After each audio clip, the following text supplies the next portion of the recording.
The stage was set for what was supposed to be a light, somewhat predictable segment on The View. Prince Harry, promoting his latest charitable endeavor and his evolving public image after years of media turbulence, had accepted an invitation to appear on the show. It wasn't his first time doing a U.S. media tour, but this time felt different, edgier. As he stepped onto the stage and the audience gave him a standing ovation, there was already a sense that something more than royal chit-chat was going to unfold. What no one could predict, not the producers, nor even Harry's PR team, was that the seemingly routine visit would evolve into a fiery exchange between the Duke of Sussex and veteran host Whoopi Goldberg, one that would spark massive discourse across television, social media, and international press.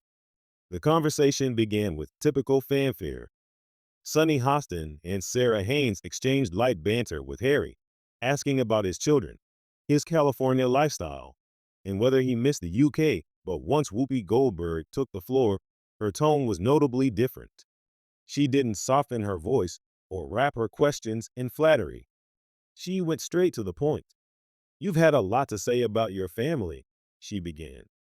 "But what have you learned about your own privilege in all this? Do you think you've really confronted that?" The studio fell momentarily silent. It wasn't an attack, but it was firm, calculated. Harry visibly tensed, but answered calmly, "I think I've spent the last few years understanding the system I was raised in, and part of that has been acknowledging my privilege and dismantling it piece by piece." Whoopi wasn't done. "That sounds rehearsed," she said flatly, her expression unreadable. "But I'm not asking about what you've been taught to say. I'm asking what you've actually learned." There was a distinct shift in energy. The co-hosts glanced between each other, unsure whether to intervene or let the moment breathe. Harry looked caught off guard, but recovered quickly, shifting in his seat. "I've learned that silence in the face of injustice is complicity," he said, drawing on one of his go-to lines from recent public appearances. But Whoopi wasn't impressed. "Okay," she replied, her voice rising just slightly. "But you also walked away from it, didn't you? You stepped back. You said, 'This isn't for me,' and left. That's not dismantling anything. That's stepping away. Meanwhile, other people who can't leave the system have to stay and fight from within. How do you reconcile that?" The audience, initially cheerful and clapping, now sat stone still. This was no longer an interview. It was a challenge. Harry leaned forward, his tone more defensive now. "We didn't walk away because it was hard. We walked away because it was toxic. There's a difference. My wife was being attacked. My family was being hurt. What would you do in that situation?" Whoopi raised an eyebrow. "I'd stay and fight if I had the platform and power you had." That sentence, seemingly simple, ricocheted through the internet within minutes. Clips of the exchange went viral before the show even finished airing. Social media exploded. #WhoopIfSherry trended on X, while clips flooded TikTok and YouTube. The discourse quickly split down ideological lines. Supporters of Meghan and Harry called Whoopi's approach harsh and unfair, arguing that the royal couple had faced extraordinary levels of racism and scrutiny. Others praised Whoopi for cutting through what they saw as rehearsed talking points and finally confronting Harry with uncomfortable questions about class, race, and power. The public reaction wasn't just entertainment. It was a flashpoint, reigniting debates about privilege, monarchy, and American media's relationship with British aristocracy. Behind the scenes, producers of The View reportedly scrambled to manage the fallout. While no one expected a clash, they had secretly hoped for realness, ratings gold that comes from unfiltered moments. They got more than they bargained for. Whoopi was said to be unfazed by the reaction, telling staff simply, "I asked what needed to be asked." Harry, however, according to sources close to his team, was visibly upset after the segment ended and declined to participate in the usual post-interview backstage photos. The tension was palpable even in the green room, where Meghan, who had accompanied Harry but stayed offstage, reportedly consoled him privately. Commentary shows like The Talk, Good Morning America, and even late-night hosts jump on the story. Colbert quipped, Whoopi might be the only person alive who can make a prince sweat in front of millions. Trevor Noah offered a more nuanced take, applauding the exchange as one of the few times American TV really held royalty accountable. British media had a field day, of course. Tabloids framed the interview as a humiliation for Harry, while liberal British outlets praised Whoopi for saying what many back in the UK had whispered for years, that Harry had yet to fully grapple with the very system he once benefited from. What made the debate so powerful was how personal and ideological it became. It wasn't just about Harry and Whoopi. It was about how society treats trauma, how we measure accountability, and who gets to walk away from suffering while others are left to endure. In the following days, op-eds appeared across major platforms analyzing every angle. The New York Times ran a column titled The Prince and the Perspective, while The Atlantic argued that the debate marked a new era in how America views royalty, not as glamorized figures of fantasy, but as complex individuals subject to real critique. As expected, Prince Harry's team issued a statement attempting to soften the blow. The Duke of Sussex values honest, respectful dialogue. It read, and appreciates the important role media plays in sparking meaningful conversations, even when they are difficult. But the statement did little to stem the flood of commentary. What lingered wasn't the scripted defense, it was the visual memory of Whoopi leaning in, challenging power with clarity and calm. And the moment Harry's practiced poise cracked just enough to show real discomfort, the days that followed saw Meghan stepping in subtly to help redirect the narrative. She posted a quote from Maya Angelou on her Archewell Foundation site. When someone shows you who they are, believe them the first time. The quote was vague enough to stir speculation, but pointed enough to suggest she was standing by her husband, or possibly pushing back against his critics. The ambiguity was strategic, but it only added fuel to the fire. As the episode became one of The View's most watched segments in recent memory, Whoopi took a few minutes in a later broadcast to reflect. Listen, I don't hate Harry. I think he's trying, but trying doesn't put out the fire. Sometimes, when the house is burning, you need water, not just intention. Her words again went viral, turning the moment from a clash into a quote-worthy cultural event. Prince Harry's team began rethinking future media appearances. Invitations from talk shows were quietly declined. A planned CNN sit-down was postponed. Behind closed doors, there was an effort to reframe the incident not as a defeat, but as a learning moment. PR insiders debated whether to return to British media to do damage control or stay quiet and let the dust settle. Regardless of where Harry goes next, one thing was now certain. The American public was no longer content with softballs. And Whoopi Goldberg had reminded everyone, royals, celebrities, politicians alike, that no one sits above honest questioning, not even a prince. The ripple effects of the confrontation didn't end when the cameras stopped rolling. By the next morning, producers at ABC were already fielding calls from media outlets across the country. There were demands for statements, requests for extended interviews, and even pitches from documentary producers who saw the viral moment as a pivot point in the broader discussion around celebrity accountability. Meanwhile, a different sort of storm was brewing online, one fueled by contrasting worldviews, unresolved tensions about race and class, and a growing skepticism toward modern royalty in an increasingly populist era. Prince Harry, back at his Montecito residence, reportedly canceled two virtual appearances that had been scheduled for the days following The View, while his press team publicly framed it as a matter of schedule alignment. Insiders whispered that Harry had been advised to avoid live formats temporarily, especially ones where he could be put in a position to face unfiltered criticism. Meghan, by contrast, appeared calm and collected during a brief public appearance at a Santa Barbara nonprofit event, where she addressed a local crowd without mentioning the incident, but with a tone that seemed pointedly composed. Within hours of the show's airing, political pundits began weighing in. Conservative outlets like Fox News seized the opportunity to question the value of the Sussexes' presence in American media. One commentator remarked, "This is what happens when royalty tries to wear activist armor." Eventually, people like Whoopi called their bluff.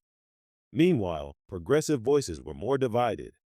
Some hailed Whoopi as a truth teller who dared to say what others only hint at, while others criticized her for confronting a guest who has, by many accounts, taken genuine steps to acknowledge past privileges and effect change.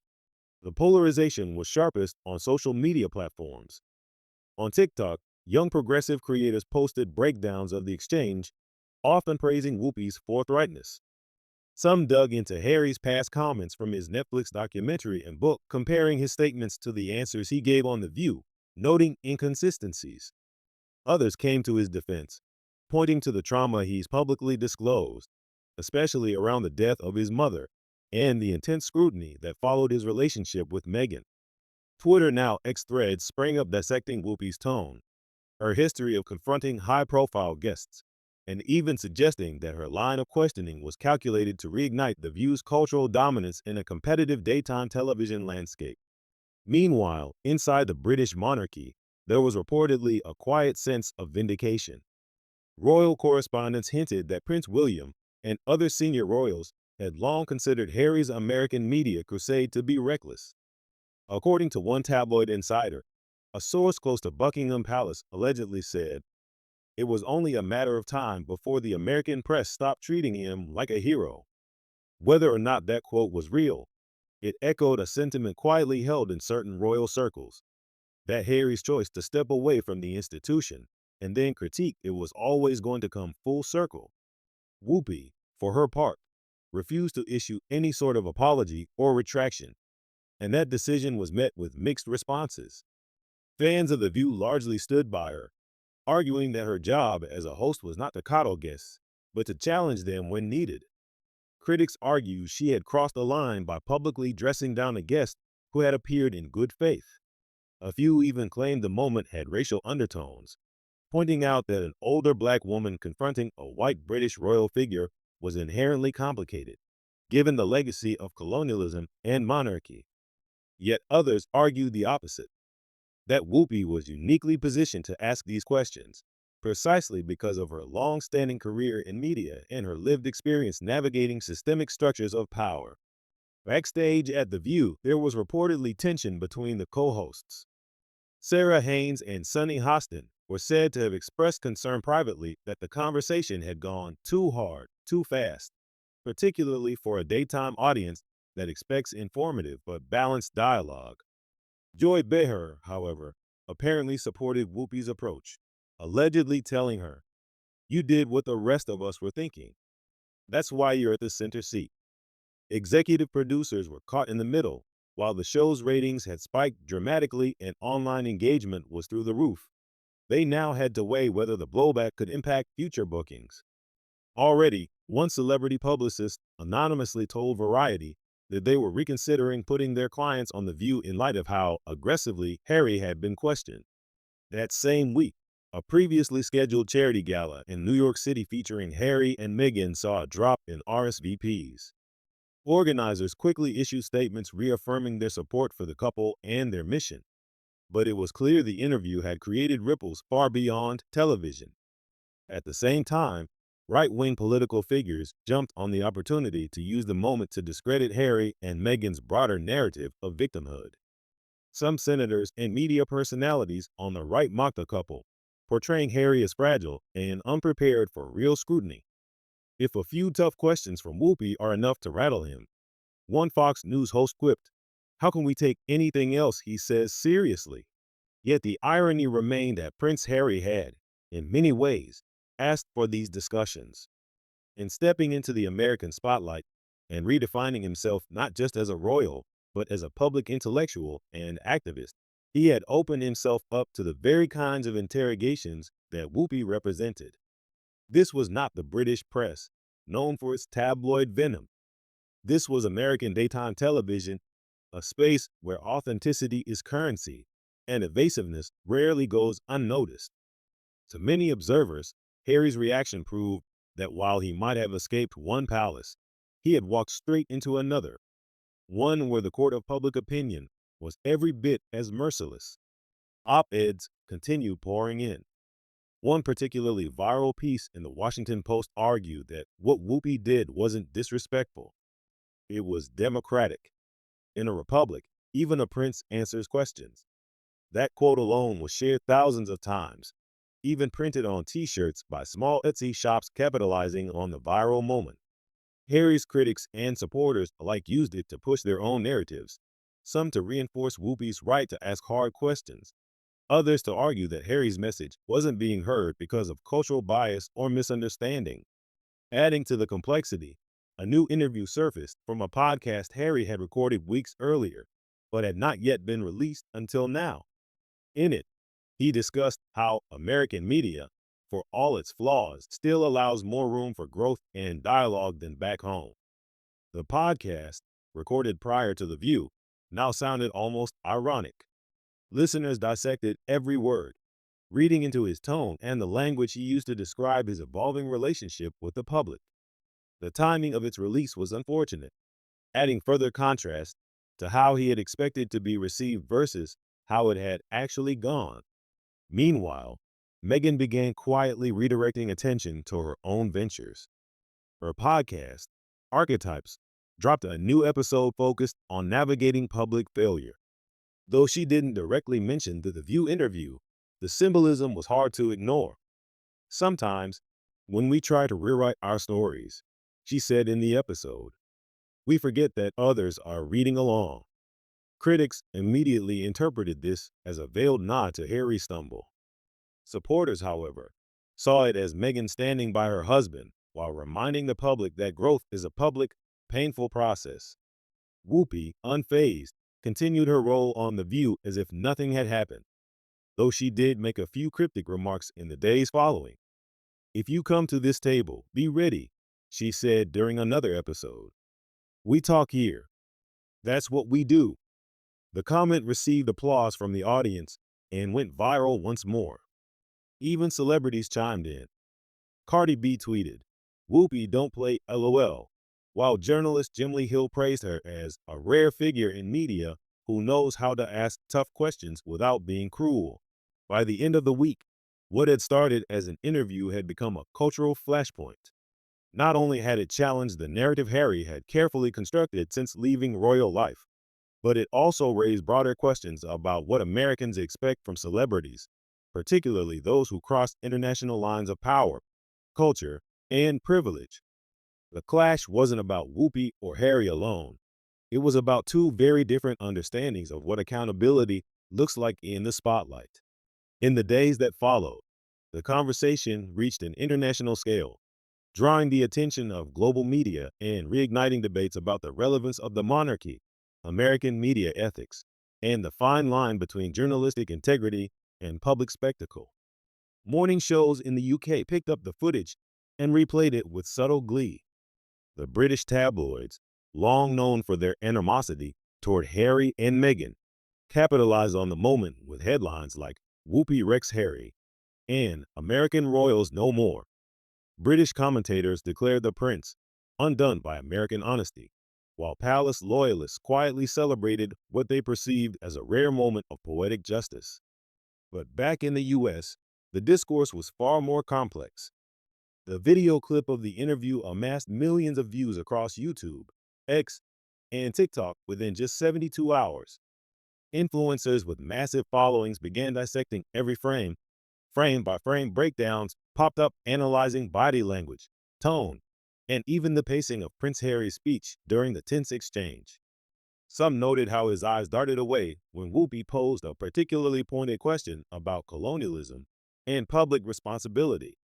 Others observed the slight moment of hesitation before he answered a query on the inconsistencies in his philanthropic messaging. It wasn't just the words being critiqued, it was the whole performance. A few media academics chimed in as well. Dr. Carla Mendez, a media studies professor at NYU, published an op-ed arguing that this isn't just about a prince on a talk show. This is about the American public renegotiating the terms of celebrity and contrition. She noted that figures like Prince Harry walk a tightrope, one where vulnerability can be seen as either sincere or strategic, depending on the moment and the platform. The danger, she wrote, is that in trying to be everything, a victim, a rebel, a leader, Harry ends up being nothing. Simultaneously, discussions on race and identity entered the chat. Some viewers expressed discomfort with the way Whoopi, as a black woman, had been treated by media narratives following the episode. While some praised her honesty and candor, others accused her of being hostile or combative. Prominent voices from the black media community pushed back on that framing, arguing that Whoopi was simply doing what white male hosts had done for decades, pressing for truth, refusing deflection, and not accepting celebrity sheen as a substitute for accountability. A viral tweet from activist Brittany Pagnett Cunningham summed it up. When Oprah does it, it's journalism. When Whoopi does it, it's disrespectful. Ask yourself why. Meanwhile, the royal family remained publicly silent, as expected. The official communication channels from Buckingham Palace neither acknowledged nor commented on the incident. But royal watchers were quick to note that Prince William, who had a scheduled public engagement that week, appeared unusually cheerful and even cracked a joke referencing daytime television dramas during a press stop. The subtext wasn't lost on anyone. The tension between the two brothers, already exacerbated by the Oprah interview, Harry's memoir Spare, and various Netflix specials, now had yet another layer of transatlantic drama to pile onto. Behind the scenes, however, Harry's media team reportedly scrambled to stabilize the fallout. Sources close to Archewell, the Sussex nonprofit foundation, claimed that several meetings were held to reassess their public communication strategy. There were suggestions of limiting unscripted interviews for the time being, perhaps shifting toward pre-recorded podcast appearances or partnering with friendlier outlets. One staff member allegedly told The Guardian, "We underestimated how quickly perception can turn. We thought people wanted honesty. Turns out, they want Polish." As this storm unfolded, Stephen Colbert, one of the few late-night hosts to consistently support Harry and Meghan, took to his show to offer commentary. His take was more comedic than serious, but it echoed the sentiment that had begun circulating widely. "Look, we all love a royal redemption arc," he said. "But if you're gonna come to The View, you better be ready to get viewed." The audience laughed, but the point landed. Even allies were beginning to acknowledge that Harry had mishandled the moment. Further complicating the narrative was a leaked internal memo from a public relations firm that had worked with Harry and Meghan in the past. The memo, originally intended for internal use, surfaced on Reddit and quickly spread. It outlined concerns about overexposure and suggested that the couple should avoid platforms where emotional control is expected in real time. Critics pounced on this, arguing that it confirmed what many had suspected, that the Sussex public image was less about genuine dialogue and more about careful brand management. In response, supporters of the couple organized digital campaigns under hashtags like #StandWithHarry and #WhoopiWasWrong, attempting to shift the narrative. They argued that Harry's intentions had always been good, and that his emotional transparency, even when flawed, was a strength, not a weakness. Some even framed Whoopi's questioning as out of step with modern expectations of empathy and healing. But these efforts were quickly overshadowed by the sheer virality of the original clip. When a moment reaches that level of saturation, it becomes almost impossible to control. Adding yet another layer, Meghan Markle was invited to appear on a separate panel at an International Women's Summit in Toronto. Initially, it was assumed she would cancel in light of the controversy, but she showed up, took the stage, and delivered a speech that many interpreted as a thinly veiled response. "Truth," she said, "is not always smooth, and it's rarely polite, but it is always worth the discomfort it brings." The quote was picked up widely and debated in headlines from the New York Times to BuzzFeed News. Was she defending her husband? Criticizing Whoopi? Both? The media cycle spun relentlessly, dragging in opinions from every corner of the internet. Memes emerged portraying Harry as the prince who couldn't hang, while others cast Whoopi as a daytime warrior queen. Late-night comedians added fuel to the fire, and TikTok creators turned the entire segment into parody skits. Even stand-up comedians on tour began incorporating jokes about the clash into their sets, proving once again that once something breaks the cultural membrane, it becomes fair game for satire. Despite all this, one group remained curiously quiet: Harry's American political allies. In the past, he and Meghan had been linked, informally, with Democratic campaigns and causes. But now, not a single figure from that orbit stepped forward to publicly defend him. Analysts speculated that the silence was intentional. In an election year already charged with cultural landmines, no one wanted to be associated with a prince who was now seen, rightly or wrongly, as being emotionally unprepared for unscripted accountability. Meanwhile, The View capitalized on its moment in the spotlight. The episode's ratings had broken records, and ABC quickly ordered additional advertising slots for future shows featuring high-profile public figures.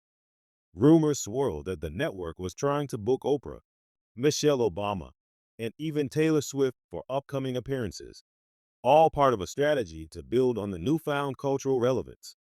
Whoopi, still seated at the center of the table, said little about the ongoing debate, but her eyes twinkled with the knowing calm of someone who had seen it all before. As the public attention began to shift toward newer stories, a question lingered in the air. What now? Would Harry retreat from the spotlight, licking his wounds and recalibrating his strategy?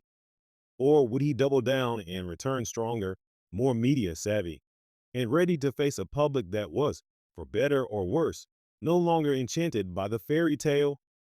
That uncertainty hung like a fog over Montecito, where, despite the sunshine, storm clouds were gathering in more ways than one.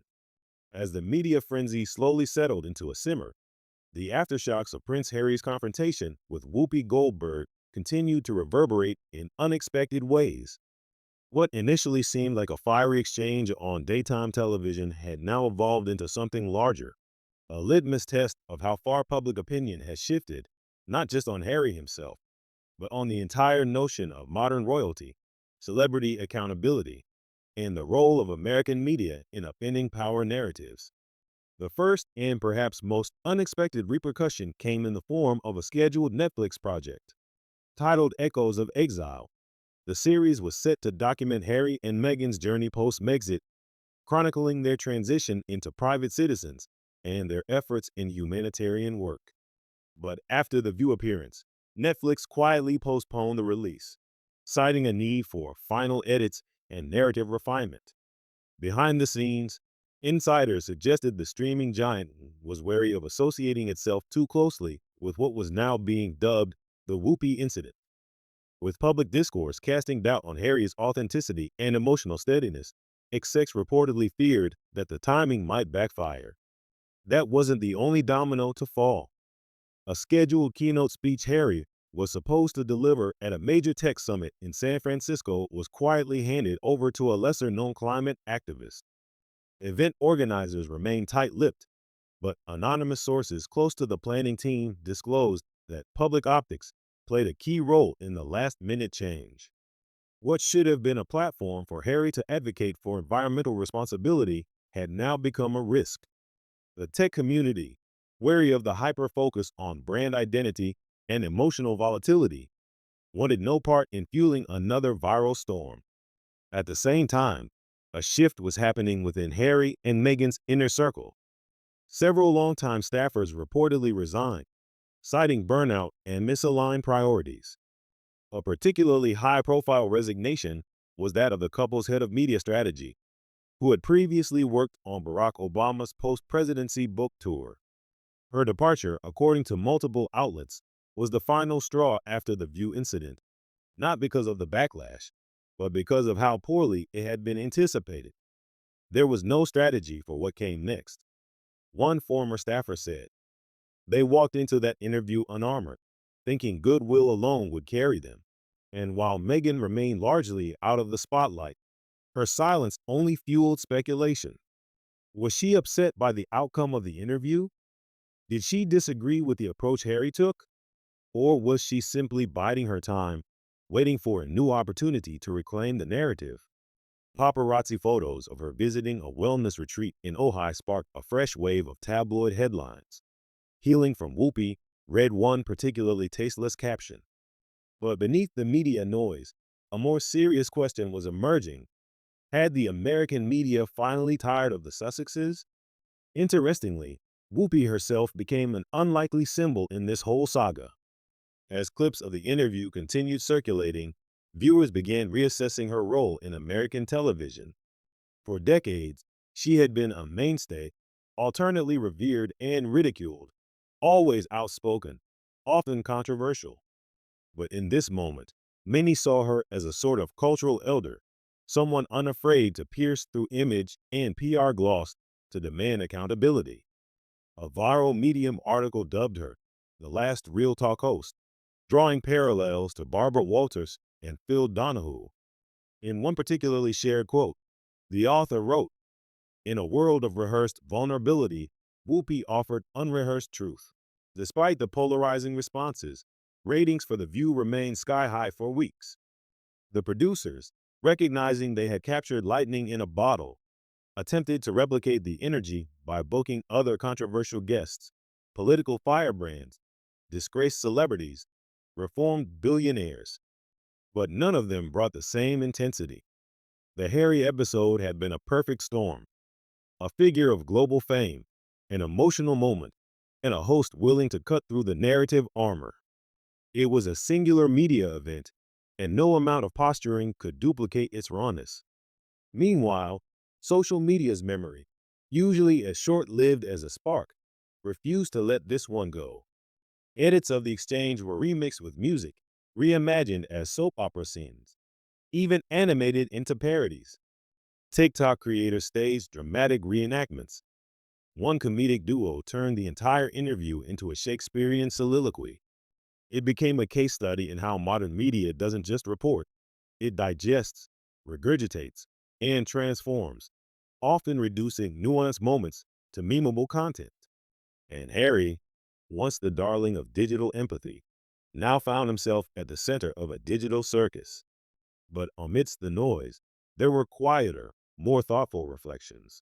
A long-form essay published in The Atlantic dissected the deeper implications of the clash, arguing that what we witnessed wasn't just a celebrity being challenged, but a generational clash between inherited identity and earned respect.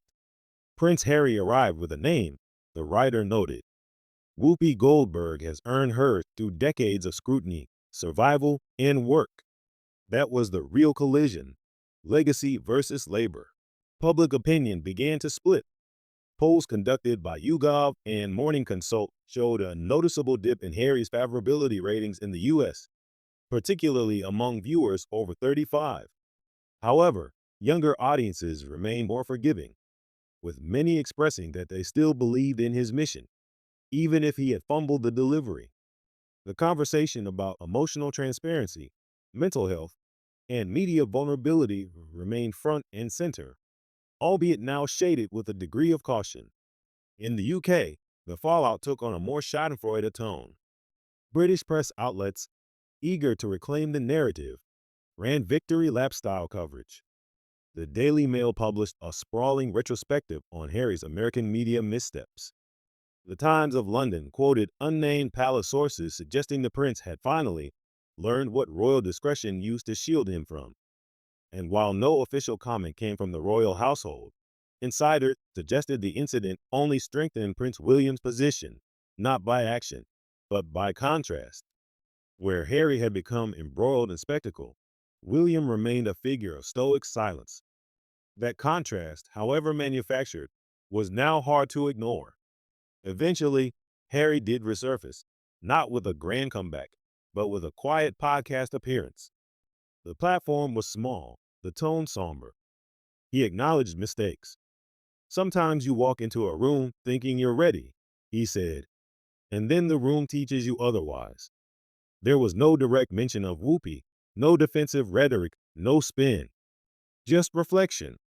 Whether it was sincere or rehearsed remained in the eye of the beholder. But for many, it was at least a sign that he had heard the criticism and perhaps learned from it.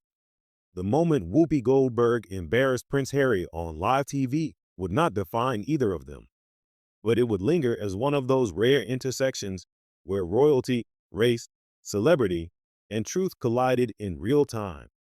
It was messy, uncomfortable, and unforgettable. And like all great media moments, it left everyone involved just a little bit changed.